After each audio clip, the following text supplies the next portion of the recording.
But understanding that there's no time limit on healing and giving myself credit for healing and going through everything that I've been through, and learning that I don't always have to act like everything's okay if it's not. I have a tendency to do that. Like, it's one thing to not let people see you sweat, which I do understand that, and you don't need to put all your business on social media or whatever, but it's okay to feel things and understand that healing is messy. So my mom sent me something recently that was like, be kind to yourself.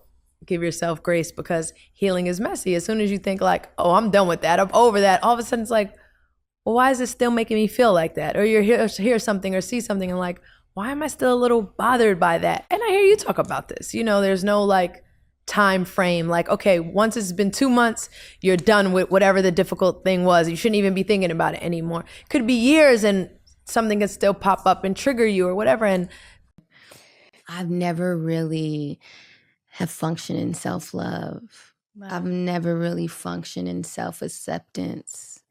And this is my time to learn what that is. I need to learn who I am outside of my trauma, from the childhood trauma, then the, adult trauma.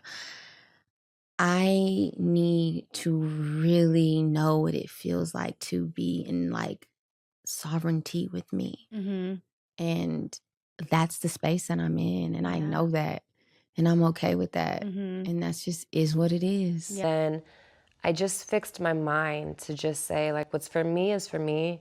No one can take it from me. And what's for someone else is from someone else, for someone else, and I can't take it from them. And that's how I taught myself very early to not compete with other women and just, I want to see them win. And what belongs to them, I can't take it, and vice versa. And so in terms of the grief of, the frustration of certain things not working out or not being fair, I just fixed my mind to say, okay, so sometimes these things aren't fair, and I have a choice. I can be mad, I can be upset, I can be hurt, I could be, jilted and have a chip on my shoulder, or I can choose to say, let me just do what I can do to change things for the little girl behind me. Let me continue to push forward and be very thankful and happy for the things that I do get a chance to do, because I could be doing something else, I could be... What's one lesson you'll never forget? To trust God only.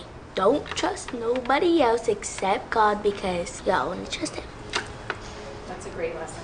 What's your favorite song right now? I Don't Love You Anymore by Tyler, the Creator. What was the best day of your life? Maybe in Italy. It was just very chill, just spending time with my siblings. That's when I really brought them close to God. And I was like, we had this house there, and there was like these devil statues, and I was like, no, girl. And I was like, what should we do? We gotta pray.